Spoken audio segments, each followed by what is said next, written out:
Quiero agradecer mucho la invitación del Ministerio de la Ciudad de Lima para estar aquí en Lima Creativa. Y pues, como saben, vengo del Banco Interamericano de Desarrollo.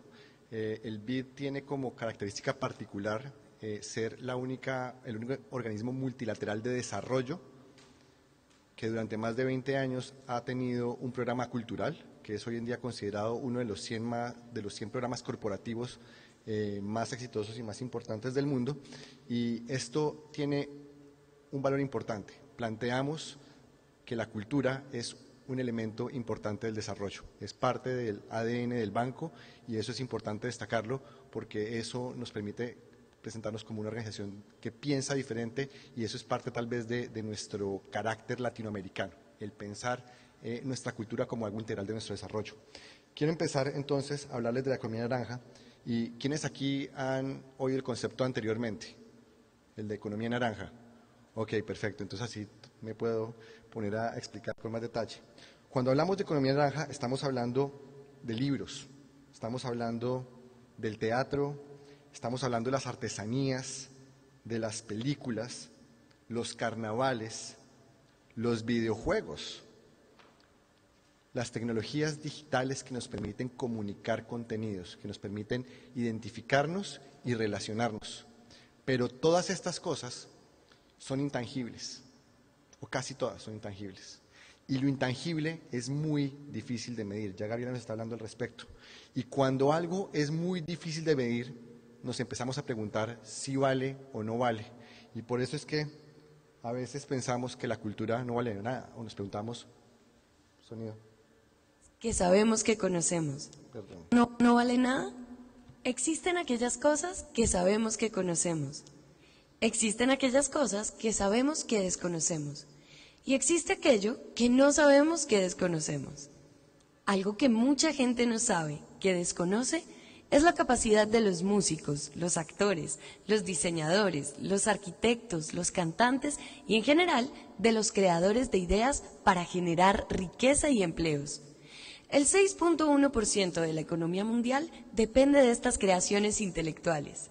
Si este número correspondiera a un país, sería la cuarta economía más grande del mundo, reportando 4.3 billones de dólares, 20% más grande que la economía de Alemania o 2,5 veces el gasto militar mundial. Sería la novena potencia comercial del planeta, exportando bienes y servicios por más de 646.000 millones de dólares, creciendo el 134% entre los años 2002 y 2011, duplicando las exportaciones de petróleo de Arabia Saudita.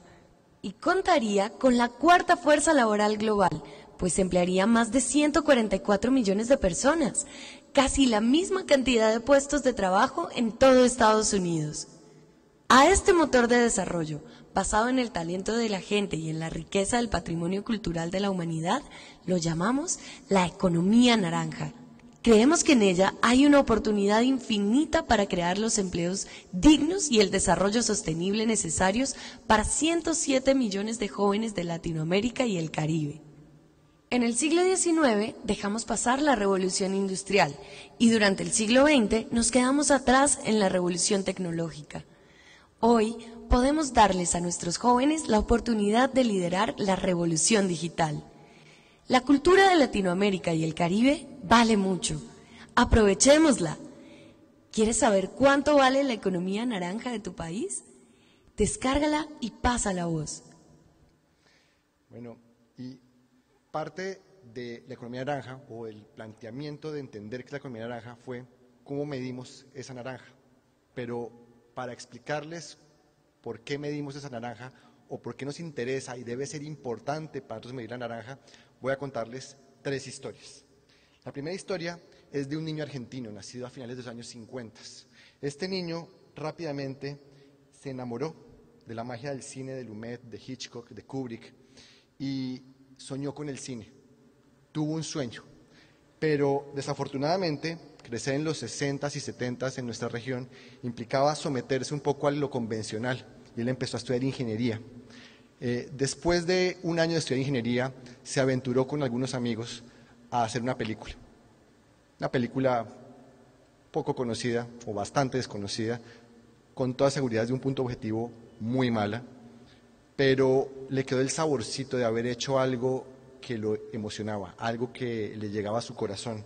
Y ese algo fue volver al cine. Después de un año de haber hecho su primera película, se retiró definitivamente de la ingeniería y se dedicó al cine. Y comenzó a estudiar en serio cinematografía, empezó a buscar los talentos y los conocimientos, los contactos que necesitaba para que sus sueños se hicieran realidad. Y fue así que, como parte de ese proceso, se involucró en la producción de muchos de los capítulos de una serie muy conocida en los Estados Unidos y que le ha dado la vuelta a América Latina también, la de Law & Order. Pero aparte de eso,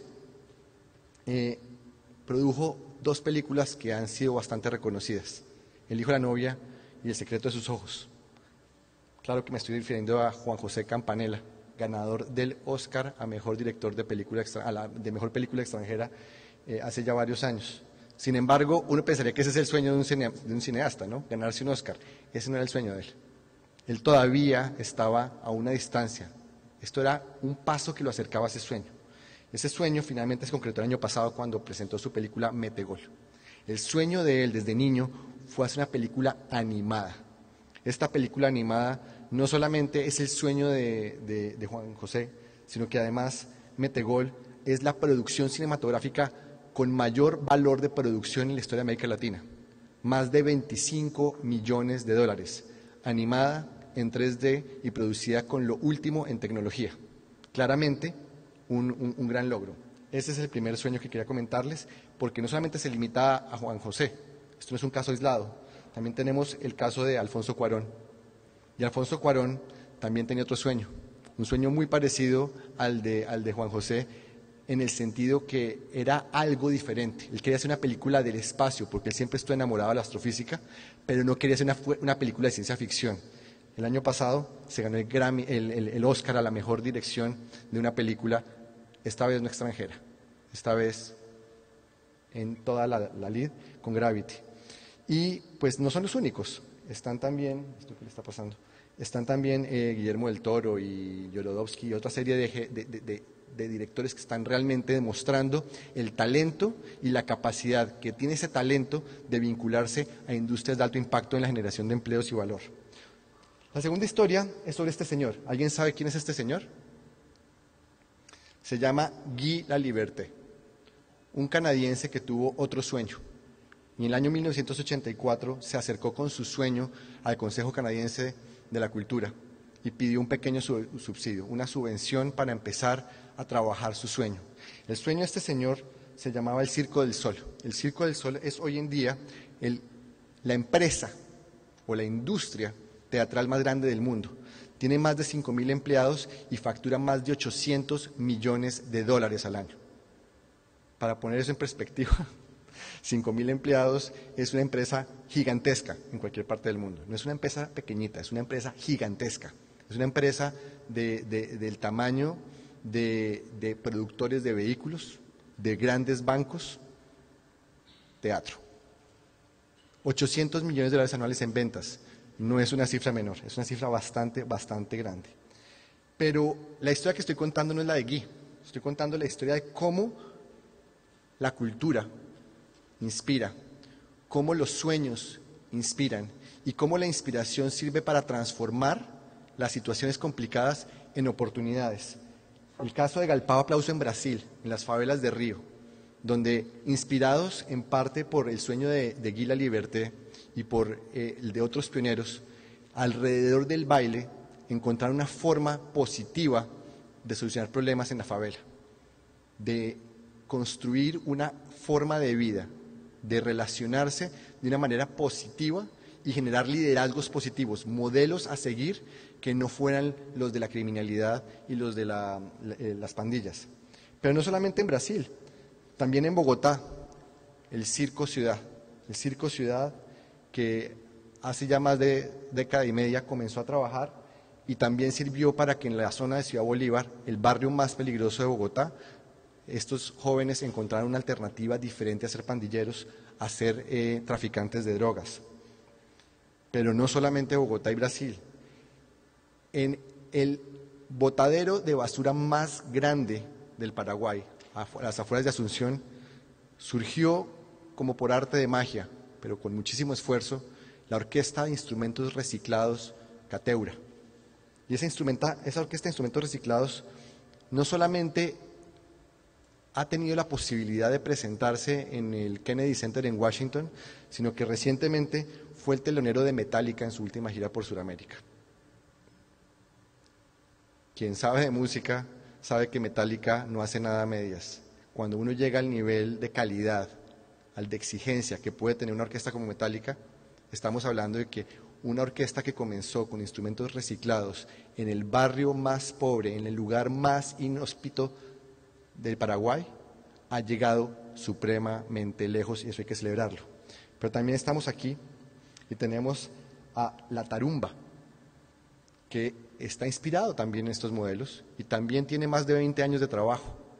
La tarumba, desde que ha entrado en la alianza BID-FOMIN, ha consolidado sus instalaciones y su capacidad de acercarse a los peruanos. Y en los últimos años ha logrado más de 110.000 personas en sus audiencias. Esto no es una cifra menor. 110.000 personas que atiendan eventos de carácter cultural es una cifra muy, muy grande y eso se lo puede atestiguar cualquier persona que trate de llenar un espacio. Cuando uno tiene la capacidad de traer ese tipo de audiencias es porque está hablando muy en serio de posibilidades muy reales. Ahí termino mi segunda historia. Mi tercera historia es un poco menos cultural, es un poco más técnica. Empieza en el año 1982. El año 1982 pasaron cosas interesantes, como el Mundial 82, que lo ganó Italia en España. También fue un año un poco complejo. Israel entró en guerra con Siria y como producto de eso invadió el Líbano, pero eso tampoco es lo que nos hace esto interesante. También hubo una guerra en nuestra región y tropas argentinas entraron en conflicto con las tropas británicas, pero tampoco es eso lo que nos trae acá. En el año 82 comenzaron a notarse ciertos cambios tecnológicos importantes que estaban sucediendo alrededor de las tecnologías digitales y cómo empezaron a afectar ciertas cosas, pero lo que está sucediendo ahí, no importante lo interesante que fuera, pues tampoco es lo que pasó en ese año que es interesante para nosotros. También fue el año que se estrenaron Tron y E.T., películas de alto impacto cultural, de alta difusión global, pero eso tampoco es. En el 82 para la cultura pasó algo muy importante, algo que a veces, como pasó hace tanto tiempo, se nos olvida que es un punto de inflexión y que es relevante.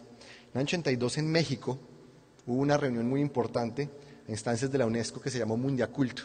Y Mundiacult 1982 contiene la primera declaración multilateral donde los gobiernos de más de 100 países reconocen por primera vez el rol estratégico de la cultura en el desarrollo. El dinero y la cultura, por primera vez en una declaración global, no estaban en contraposición. Ahora, el camino de una declaración a acciones concretas es largo. Ahora, ese camino tiene pasos. Un paso de esos es importante, Glasgow. En 1900, la segunda ciudad más grande de industria en el Reino Unido, y por ende prácticamente la segunda concentración industrial más grande del mundo, era la ciudad de Glasgow, en el Reino Unido. Para 1990, las industrias de Glasgow prácticamente no existían. La reinvención de Glasgow se da alrededor de los contenidos, de la cultura. Y cuando una ciudad que ha tenido como eje de su desarrollo y de su riqueza la producción de manufacturas, está contra las cuerdas y encuentra que es desde sus tradiciones, su identidad y su capacidad para convertir esas ideas en bienes y servicios, esa es su salida, tenemos una señal importante. Ahí tenemos una de las primeras grandes señales de cuando hablamos de cultura y hablamos de creatividad y hablamos de identidad, no estamos hablando solamente de cosas etéreas que son lindas para los artistas y para los soñadores, sino de cosas que también generan una oportunidad muy real para los desempleados de las fábricas, para sus hijos y las aspiraciones que pueden llegar a tener. En la región esto tuvo un impacto interesante y hacia mediados de los 90 hubo algunos esfuerzos, Octavio Getino, Néstor García Cancline, Jesús Martín Barbero, Germán Rey, una serie de pensadores en la región empezaron a explorar el tema.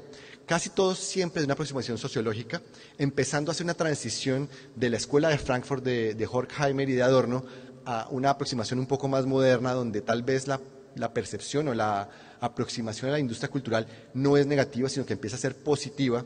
Y esto fue interesante y fue importante. Desafortunadamente, gran parte de esta iniciativa o gran parte de la fuerza de esta iniciativa estaba concentrada en la Argentina. Y la Argentina tiene la mala costumbre de tener una crisis económica cada 10 o 12 años. Y cuando llegó esa crisis económica en la Argentina, el proceso se estancó. Afortunadamente, de manera sin paralela, venía sucediendo en la región algo muy interesante. Y en el periodo 1999 a 2002, algo mágico sucedió.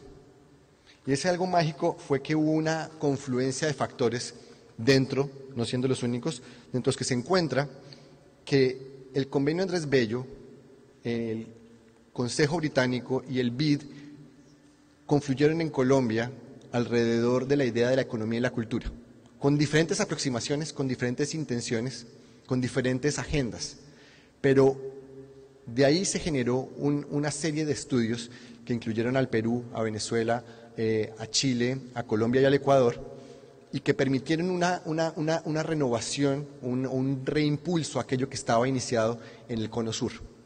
Y ese proceso que se inició en ese momento ha persistido principalmente en Colombia y Chile durante más de 15 años.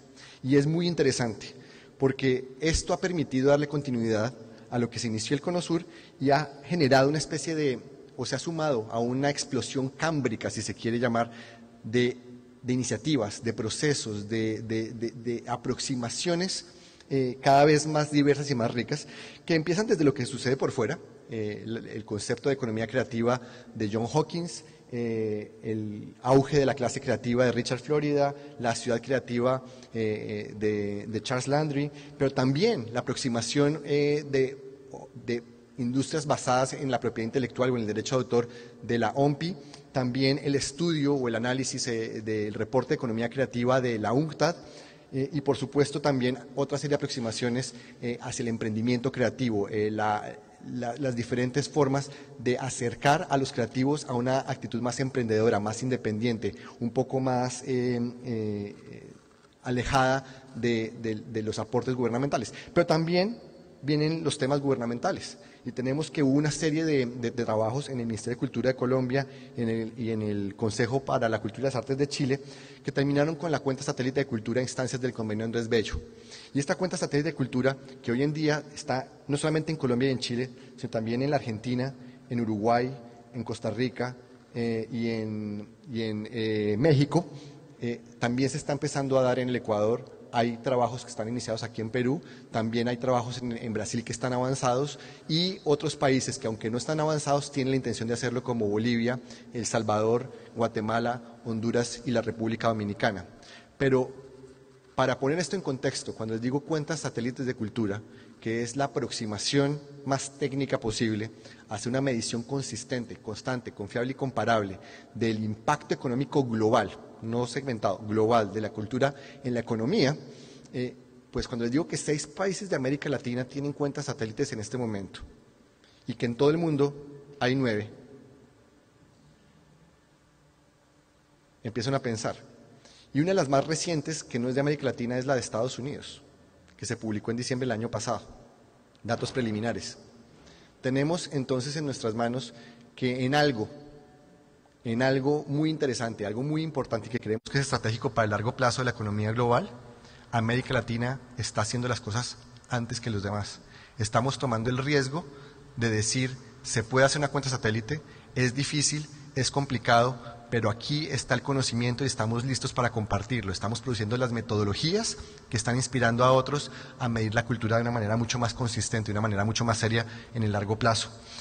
Esto se suma a otra serie de iniciativas, como la iniciativa o la Red de Ciudades Creativas de UNESCO, el programa de Industrias Culturales Cali, que fue financiado también por una alianza BID-FOMIN en la ciudad, el Observatorio de Políticas Culturales. El lunes aquí estuvo Bárbara Negrón, que es la directora del observatorio, también el observatorio a instancias del Ministerio de Cultura en la Universidad Javeriana en Bogotá, una aproximación interesante donde se empieza a descentralizar el análisis de política que uno quisiera ver, desde donde se combina la academia, la necesidad gubernamental y obviamente una relación con la industria, con el sector. También obviamente está el Distrito Metropolitano de Diseño en Buenos Aires, que es un ejemplo interesantísimo de clusterización y de generación de estas fertilizaciones cruzadas de creativos, y cómo tiene un impacto en la renovación, en el levantamiento de las condiciones de vida de una región, de una zona de la ciudad que estaba deprimida. Y también tenemos el caso de Santiago Creativo, donde no solamente es la aproximación a cómo hago para que el creativo tenga una oportunidad de emprender, sino también es la proyección de ese emprendimiento a los mercados globales. Santiago Creativo tiene unas iniciativas muy interesantes y muy bien estructuradas para que los creativos que hacen parte de sus procesos no se queden solamente en Chile, sino que salgan a buscar a sus nichos en otras ciudades latinoamericanas y en los grandes mercados globales.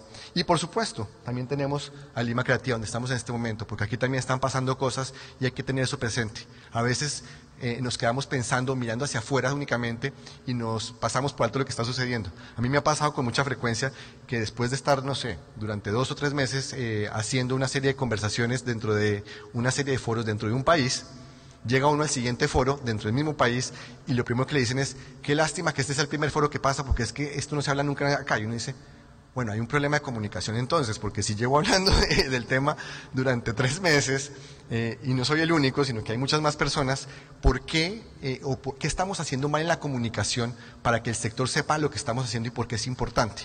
Entonces, el estar acá es una oportunidad muy grande y muy importante para decirnos, no solamente hacia afuera, sino hacia adentro, qué estamos haciendo, cómo lo estamos haciendo y contémosle a los demás. Un poco más sobre esto al final de esto. Pero todas estas actividades, todas estas iniciativas, cuentas satélites, programas de desarrollo, han generado o generan, son parte de una conversación muy grande, una conversación donde tenemos gente de negocios y gente de la cultura y cada uno parece hablar un lenguaje diferente, pero si miramos bien de cerca, hay un elemento en común, hay unos puntos de cruce que es lo que tenemos que entender y querer entender esos puntos de cruce es lo que nos llevó el año pasado a plantearnos la idea de hacer un libro naranja. Y precisamente hace un rato me preguntaban que por qué economía naranja, y gran parte del por qué economía naranja fue parte del proceso. ¿Dónde está el punto de cruce entre el sector, digamos, más realista, más duro de la economía y los elementos más soñadores, más identitarios de la sociedad? Y parte de eso fue empezar a entender que siendo un sector de identidad, la cultura, fallábamos a explicarnos en usar nuestra identidad. Y haciendo un poco de investigación encontramos que el naranja es un color bastante cercano a la cultura, es un color que se relaciona con rituales y con expresiones religiosas alrededor del mundo, también se relaciona por pura casualidad, con la supervivencia de los jeroglíficos en Egipto, es el color que más persiste. Además, las cerámicas mesoamericanas, al desteñirse con el tiempo, el rojo intenso, el rojo cochinilla, se ha convertido en un naranja oscuro. Entonces, por el azar y por otras razones, el naranja es un color conveniente, pero además es un color de felicidad. Si bastara solamente porque fue un color de felicidad, ya sería suficiente para considerarlo parte de la cultura. Al final del día, cuando estamos hablando de nuestra identidad, estamos hablando de lo que nos hace felices o lo que nos hace sentirnos vivos. Y como resultado de estas iniciativas, surgieron 2 documentos basados en una base de datos común. Esa base de datos común fue construida por Oxford Economics a instancias de la Organización de Estados Americanos, el British Council y el BID, y produjimos el impacto de las industrias creativas en las Américas, que es un análisis sobre el estado del arte de las estadísticas culturales en la región. Y el resultado no es muy bueno. Hay muchos retos, pero lo importante es que la conclusión de que la relación o el esfuerzo por las cuentas satélites va en la dirección correcta. Pero en paralelo a eso hicimos la economía naranja, que como les comentaba, buscaba comunicar, buscaba llegar a entender esos elementos en común. Ya les había hablado de Argentina y el Centro Metropolitano de Diseño. En Buenos Aires, en este momento, aproximadamente 1 de cada 10 empleos y 1 de cada 10 pesos que se generan en la ciudad son industrias creativas. Es decir, si en la economía global puede ser menos, en una ciudad como Buenos Aires, donde la riqueza realmente se genera, donde la riqueza realmente está concentrada, con respecto al resto del país, es donde más industrias creativas generan la riqueza. Otro caso, el caso del Carnaval de Río. Y en el Carnaval de Río vemos que más o menos unos 200 o 300 mil personas visitan anualmente la ciudad de Río de Janeiro a instancias del Carnaval. Y esto implica que por fuera del Carnaval están dejando más de 700, 800 millones de dólares cada año en otras actividades. Esto es un impacto muy importante, esto es una cantidad una cantidad de oportunidades increíble. También tenemos, obviamente, el caso del Perú. En el caso del Perú pesa más o menos unos 4.700 millones de dólares anuales de valor agregado son aportados por las industrias creativas. Estos son unos 660.000 empleos. No sé si alguien tenga los datos, pero no sé cuántos empleos genere la industria petrolera, no creo que sean tantos. Entonces, cuando empezamos a ver la cantidad de oportunidades que puede haber, pero no solamente las que podría haber, sino las que ya existen, entonces nos tenemos que preguntar, ¿por qué no estamos entendiendo esto? O sea, ¿dónde está el vacío conceptual que nos permite ver la dimensión de lo que estamos haciendo? Una respuesta es: el sector es atomizado, es un sector muy fragmentado, al que le cuesta mucho trabajo cooperar para crecer el pastel y después competir para repartirlo. El sector, por lo general, procura, es más, obtengo más tajada si hablo mal de los demás en lugar de hablar bien de todos, para que me den más presupuesto y después vemos cómo lo repartimos. Así tengamos que mantener algunas peleas, pero lo importante es ver cómo hacemos para competir. Y parte de entender que no solamente es un asunto de percepciones, sino que también algo está cambiando en el fondo. Hay que ver un periodo de tiempo largo. Acuérdense que hablábamos en el 82 cuando comenzó Mundiaculto. Bueno, del 82 al 2012, muchos hábitos de consumo habrán cambiado en la forma en la que llega, si es digital, si no es digital, pero los hábitos de consumo persisten.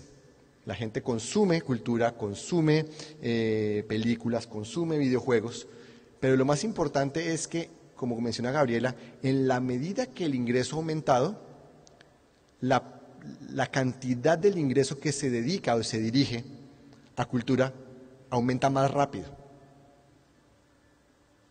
Una vez yo satisfago mi necesidad de alimentarme, empiezo a dedicar más parte de mi ingreso a mi identidad, a mi sentirme parte de algo, de una comunidad, de un grupo, y también al diferenciarme dentro de esa comunidad con mi forma de vestir, con mi conocimiento sobre la música o con mis hábitos de consumo en videojuegos o películas. Pero para entender además esto, que es un cambio radical en términos de tecnología, quiero hacer una comparación.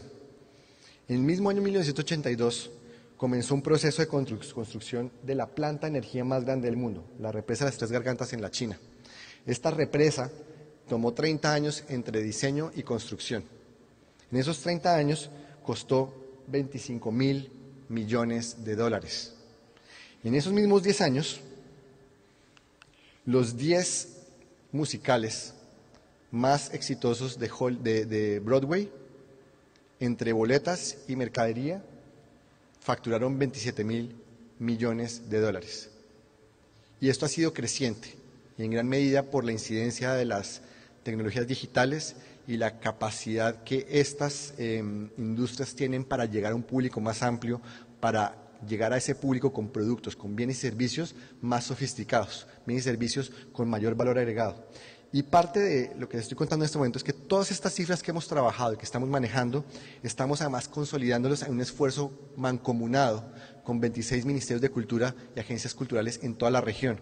Ese esfuerzo lo estamos concentrando alrededor de lo que llamamos el SICLA, el Sistema de Información Cultural de las Américas, que estamos próximos a lanzar y en el cual vamos a poder visualizar de manera muy práctica información no solamente cuantitativa que les he mencionado, sino otra información cuantitativa no monetaria, como por ejemplo el número de museos en un país o en una ciudad, los números de existencia, los libros disponibles, cifras que son interesantes, con la posibilidad de analizarlas y cruzarlas con datos demográficos y con algunos datos monetarios para poder producir nuestras propias conclusiones. No someternos más a la curación que puede hacer un experto sobre la cifra, sino darle además al estudiante, al académico, a quien quiera ver estas cifras, la posibilidad de jugar con esos números y sacar sus propias conclusiones.